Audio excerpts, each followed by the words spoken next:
All right.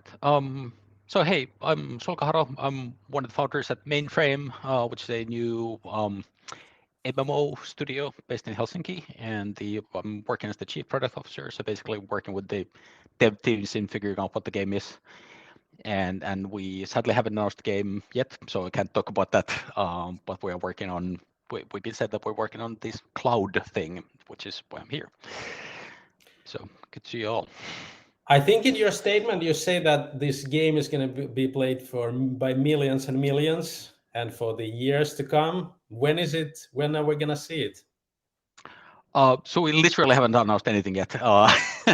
So, but yeah, the I guess like if you look at the team where a lot of people in the studio have come from, like, you might get some ideas. So my personally like part of my background is like I was working at Sulka on Habbo Hotel for a very long period of time, which is this like amazingly huge teenager retro world community. And we have around half the studio is in Reykjavik, on people who from like a lot of people who came from CCP, including like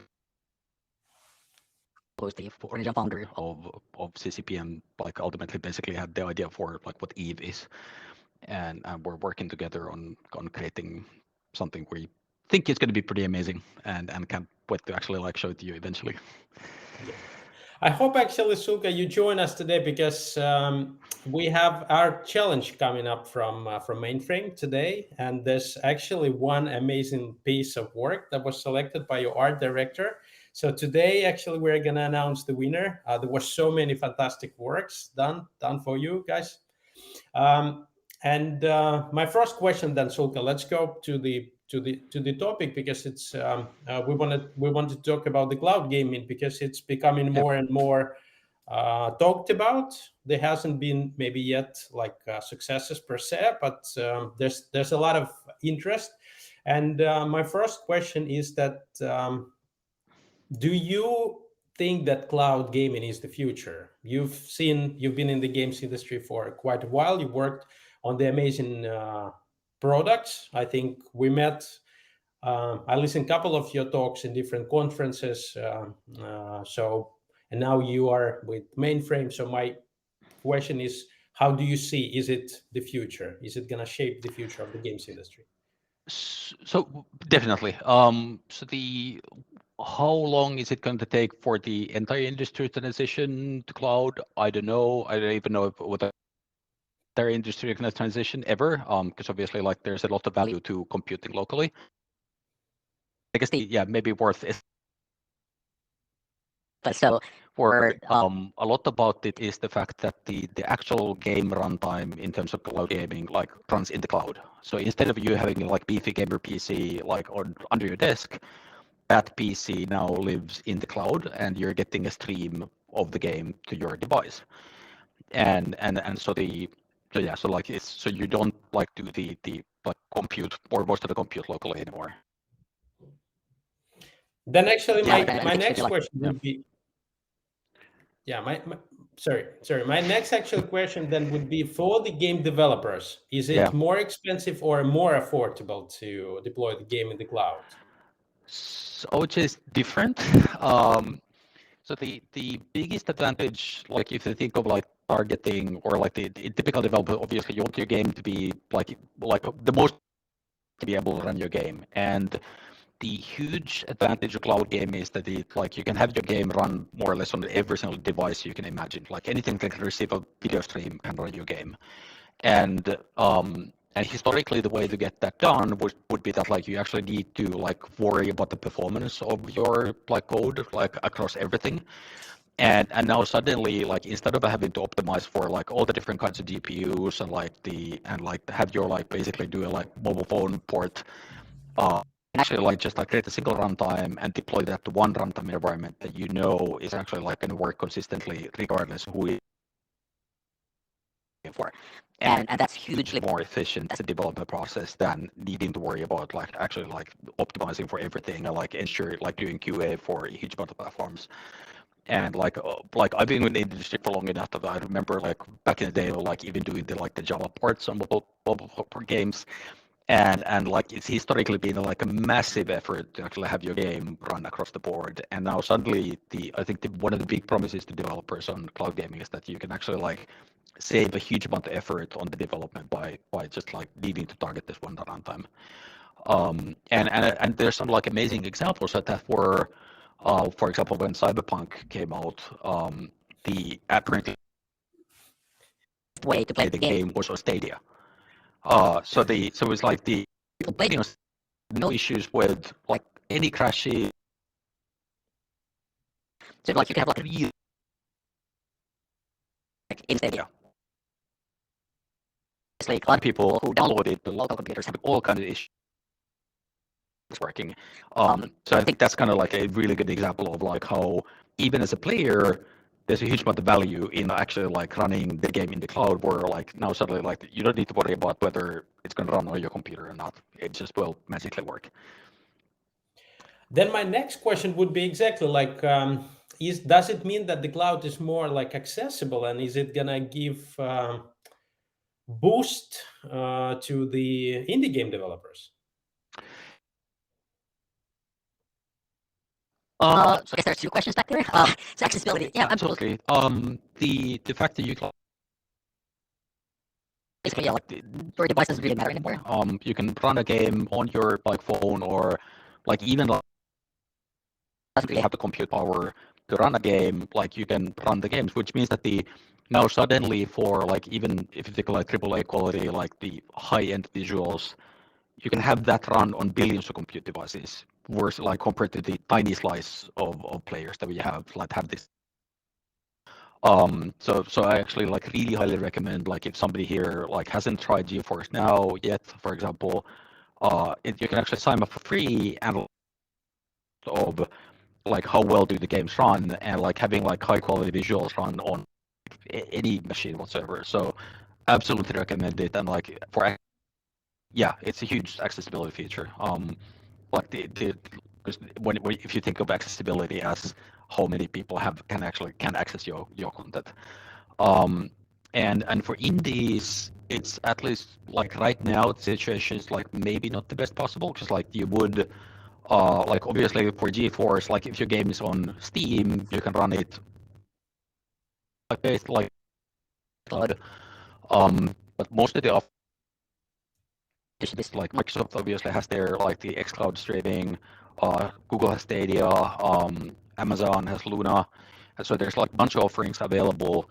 But they're still like it's a bit of a closed ecosystem at this point, partially because like it obviously costs money to run the rendering instances in the cloud.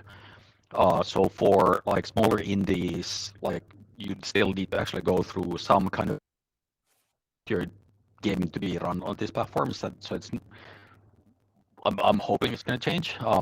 But right now, like for the indies, like it's a bit difficult right now. Cool. Then actually,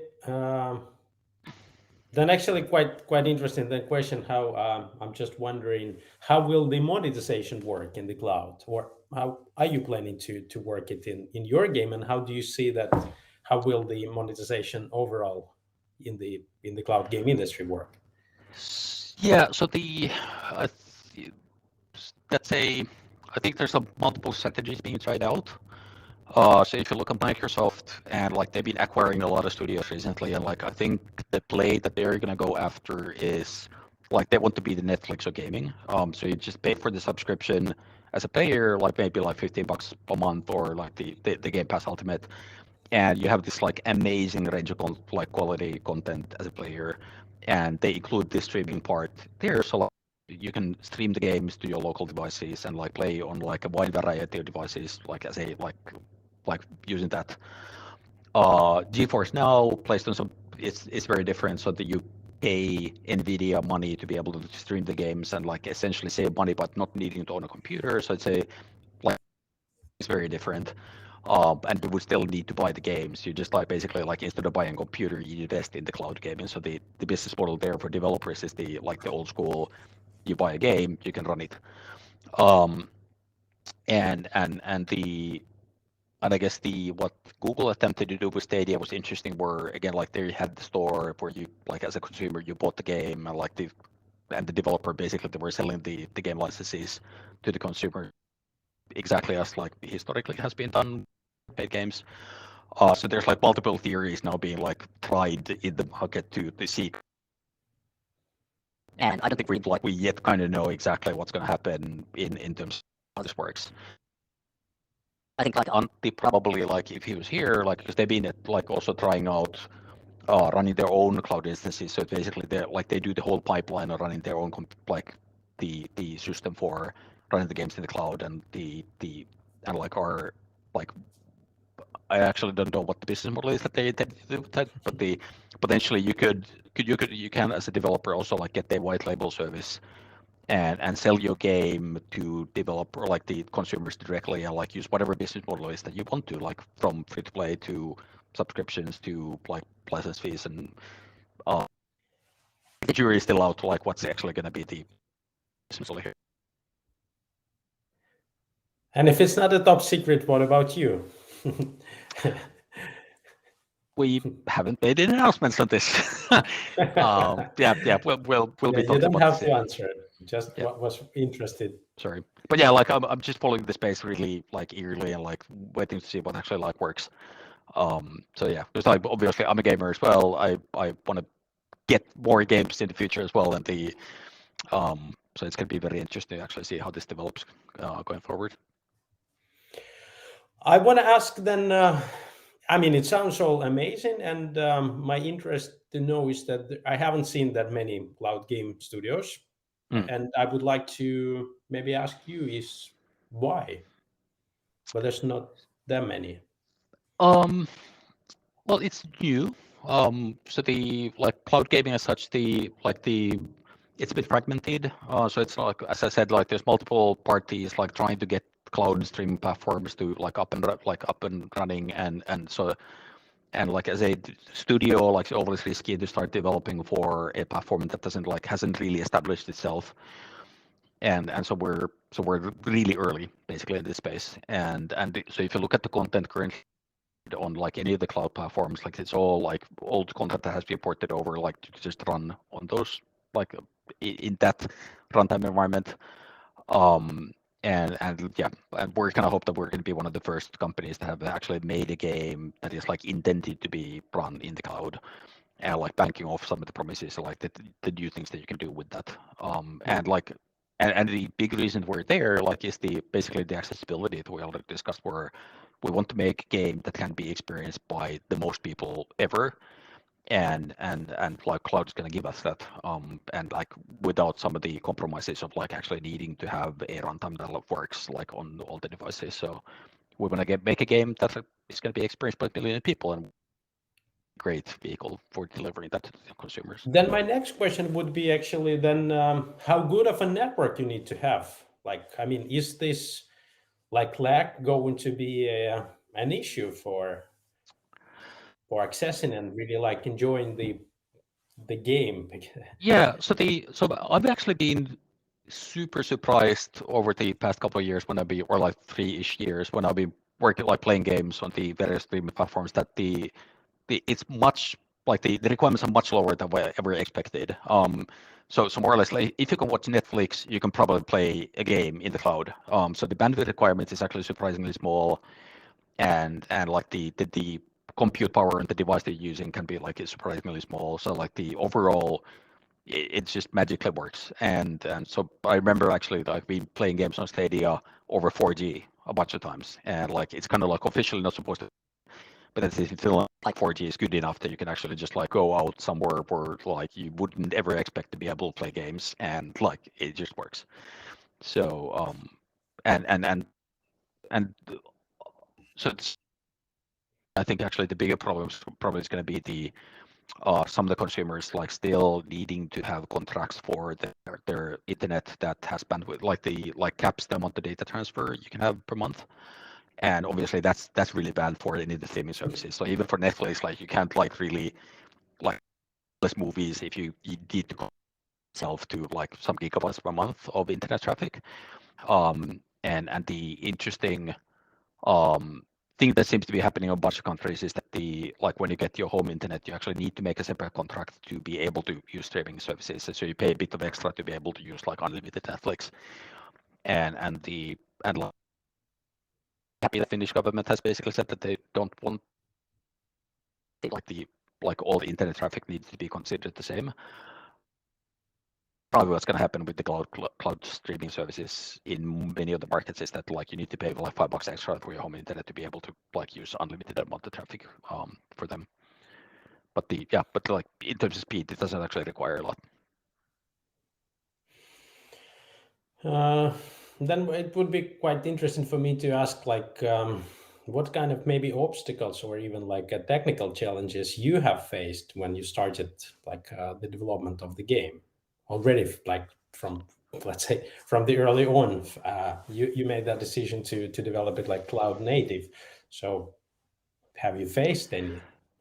So nothing out of the ordinary. So it's basically the same as you would like with any game development. And for us, like one of the interesting things, of course, was that we needed to pick the kind of like make a big guess on the performance profile of the compute that we'll eventually have when we launch the game. So maybe look like trying to get data from parties that exist currently and have an offer in the cloud and like figure basically what is the performance profile, and that was a big bet, and looks like we chose something that's going to work out.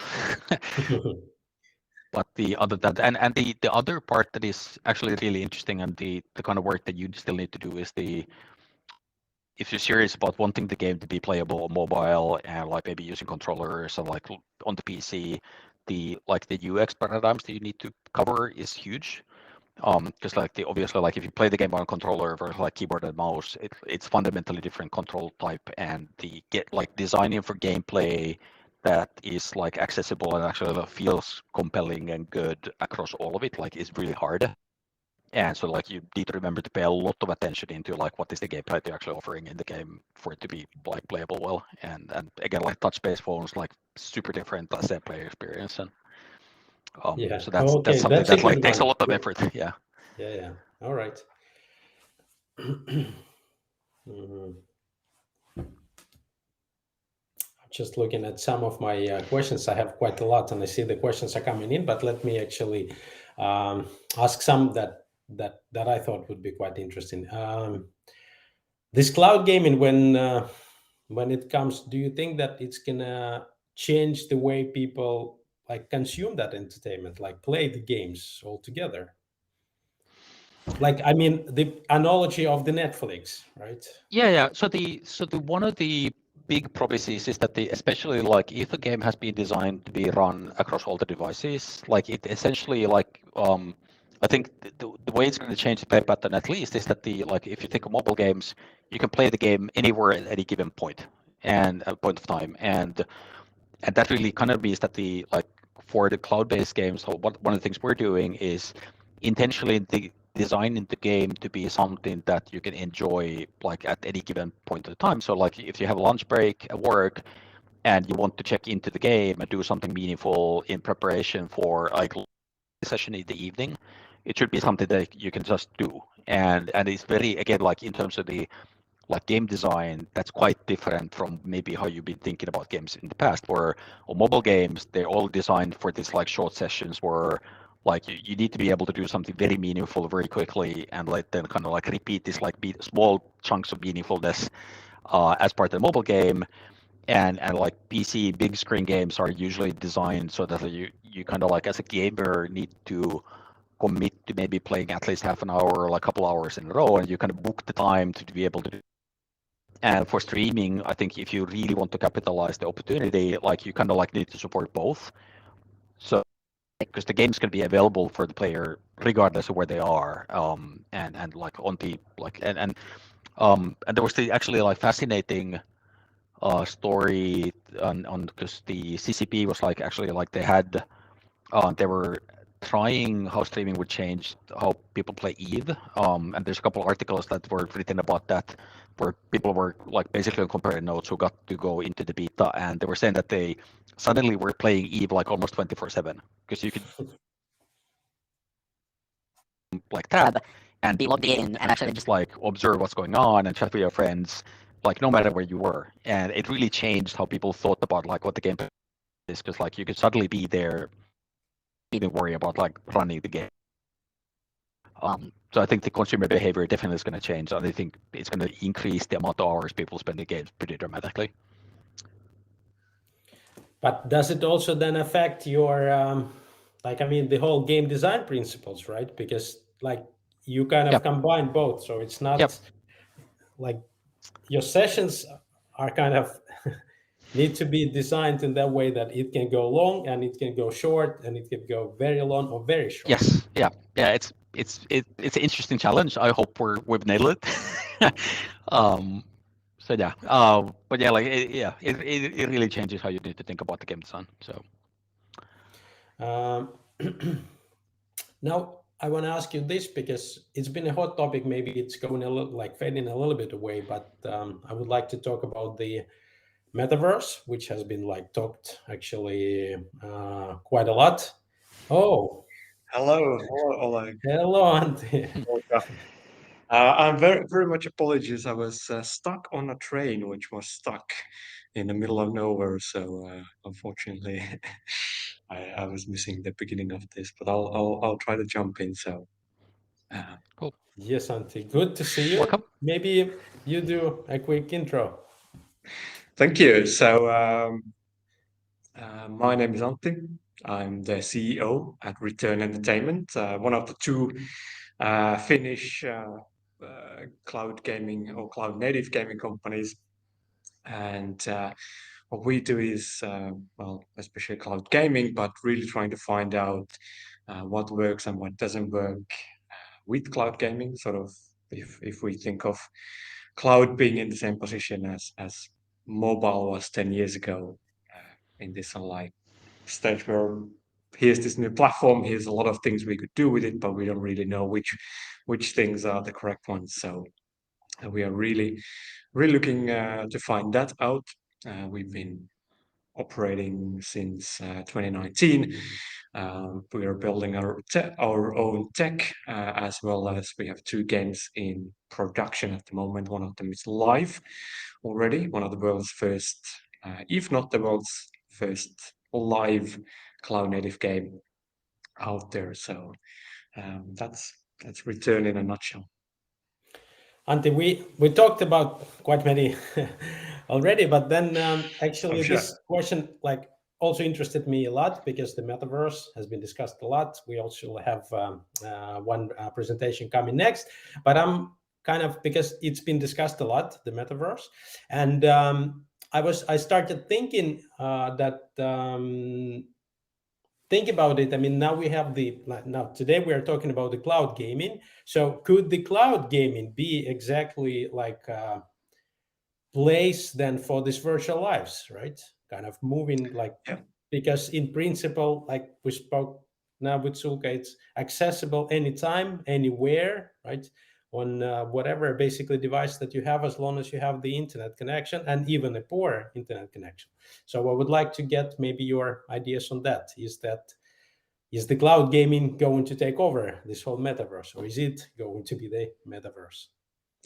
Yeah, that's a really good question because I think cloud gaming is actually one of the best ways into metaverse, and it's the perfect portal into metaverse because it's basically one click. I mean, you can basically run it down to a URL. Like you can click a URL and boom, we can open up the game in front of you in 2 seconds time, and that is a very powerful portal into any experience, but much more into something like metaverse. So absolutely, I think it has some very interesting possibilities in the future, especially because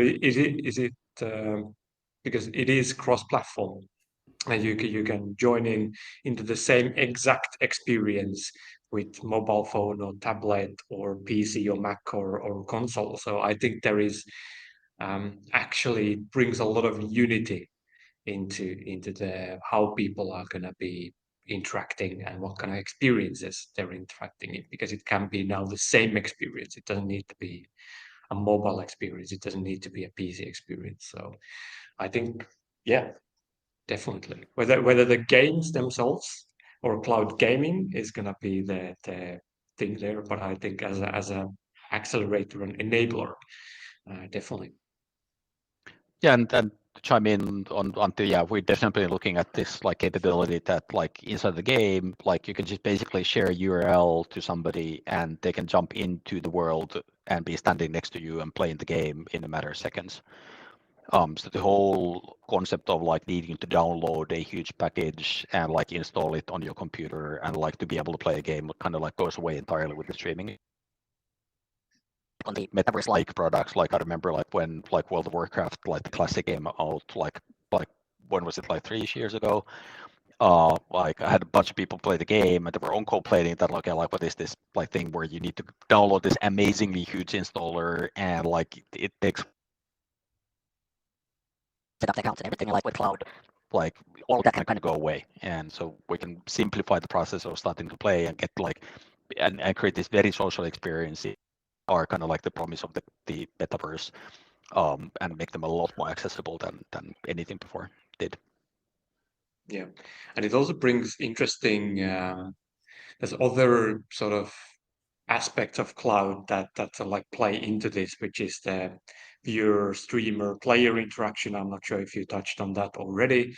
And starting to sort of like blur the lines of what is a chat room, what's a viewing experience, what's a playing experience, because you could be experiencing the metaverse also by, watching somebody play and chatting to them at the same time. You could be experiencing it by jumping in, which with cloud is super easy, and it's easy to jump between these states of viewing, interacting, and playing. So I think it's actually as a sort of way to experience metaverse. It's actually one of the best ones, if not the best one we have at the moment. And it's actually surprising that these sort of like spheres haven't collided yet. There's been lots of talks about metaverse, and there's been now lots of talks about cloud native, but I think cloud native is still so new that these sort of like spheres and trends haven't still collided, and people haven't really thought about this more. Yeah. I think I'll pick actually a question from the Q&A side, because I was saying that the bandwidth required to stream like can be surprisingly low. There's a question about ping times and especially how that affects the competitive side of gaming. And so yeah, definitely when the streaming, there's at least like one frame being buffered, which means that the ping, or there's going to be some additional latency compared to running the game locally. Having said that, the streaming and the ping times actually it's not entirely intuitive how it works. Because like if you have the client run in the cloud and the server right next to, suddenly, because like in FPSs or like any competitive games, you typically compare the latency between your computer and the server, and with cloud gaming, that's often like literally 0 milliseconds. So now latency goes away entirely and is being replaced by the latency between like you and the streamer. Latency wise, it's not nearly as bad as you would basically expect, because it's not like there's a latency to the client and then the latency from the client to the server. It's just the latency from you to the rendering client, and so good. Like I remember, for example, playing Destiny, and the PvE side works perfectly. So like amazing experience. On the PvP side, like the people who were like playing locally did have a bit of an edge, and like I did end up dying a bit more than I was comfortable with. So yeah, so competitive gaming still needs to be kind of solved. Obviously, like if the game was running on the cloud for everybody in the game, it would be different, because then everybody would have the same baseline latency, and now the problem kind of goes away. But the mixed experience still is going to be like something that for competitive games you might still want to have the game running locally. Yeah, and then you really need to think about the genres of gaming and how latency resistant certain genres are when you develop cloud games. So, for example, we sort of like have a checklist of select parameters of like does this type of game lend gaming more or less? Because if it doesn't, if you're not there yet, I think like Sulka said, like we're gonna get there eventually, but we're not there yet with something like competitive gaming.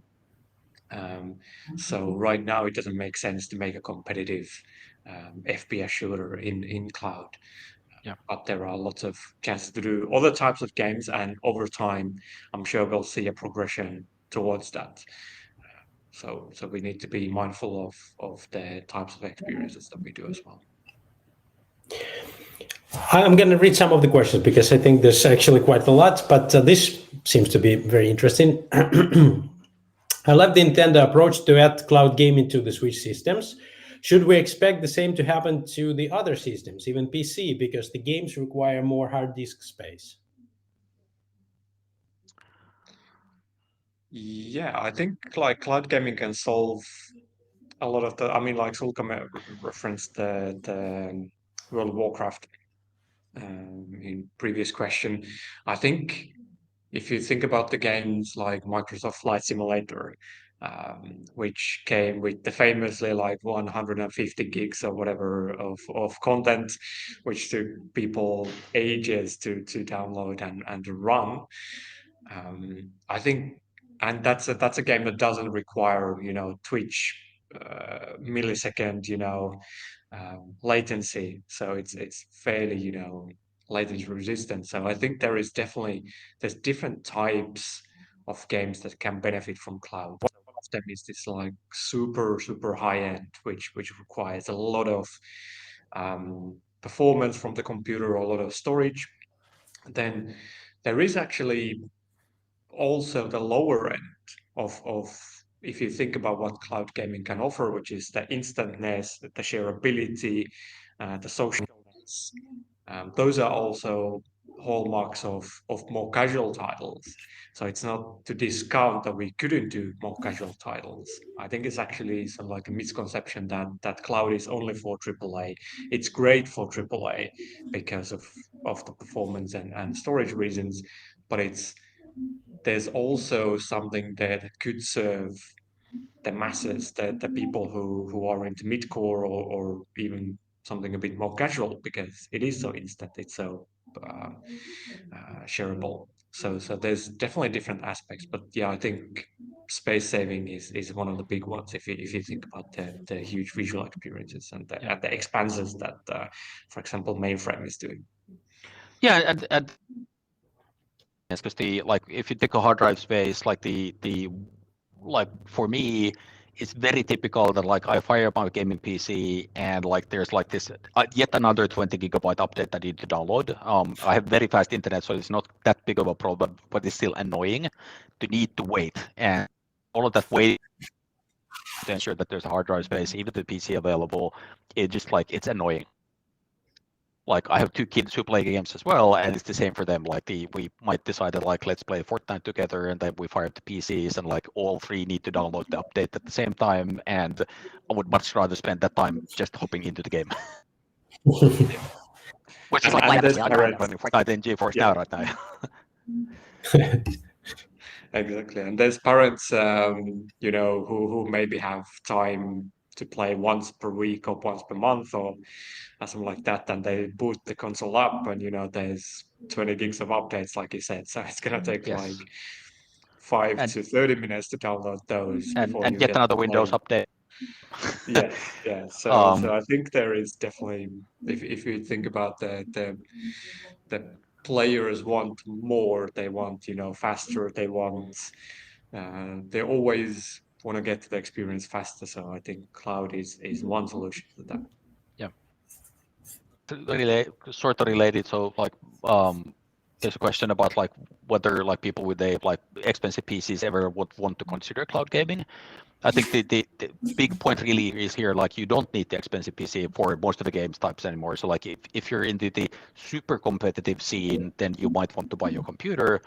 But like if you don't, like you just like can stop worrying about the compute power, and like especially now with the like really poor availability of GPUs, like the last couple of years, like if you want to run a like 3080 like GPU, like again, you can go to NVIDIA, like subscribe to the cloud service, like start doing it right now, instead of like needing to hunt for the GPU in the stores for potentially months and like need amazing amount of money for it.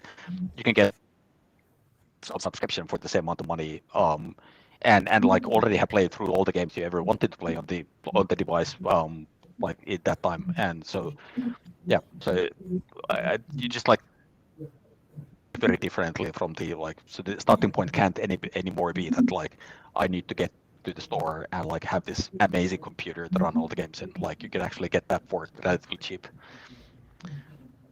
with the subscription. Yeah, and it's a good point that there's always gonna be, like you mentioned, the people who are for the top 1% who really go for the competitive scene, and it's kind of like the analogy of okay, yeah, we're moving into electric vehicles, for example, but there's always going to be that group of people who will get the most souped up racing car to do some real racing with, and there's always going to be those people. I think cloud gaming is definitely not for them in that instance, but I think for the 99% of other people, definitely it could be an answer, and a very cheap answer at that. Then I have a question.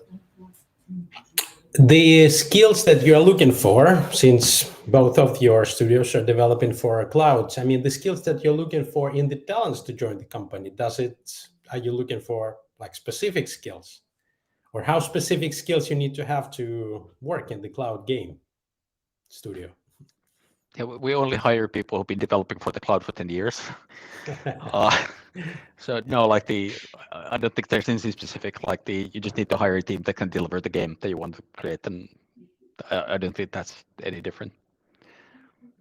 Yeah, I think like so like riffing off Sulka's joke there, like nobody has been developing cloud games for many years. It's so new. I mean, there are some veterans from the early 2000s who've done like on live or something like that, ancient technology, I'm sure. But if you're a game developer and you're passionate about it, these are skills that you will learn when you join the studios.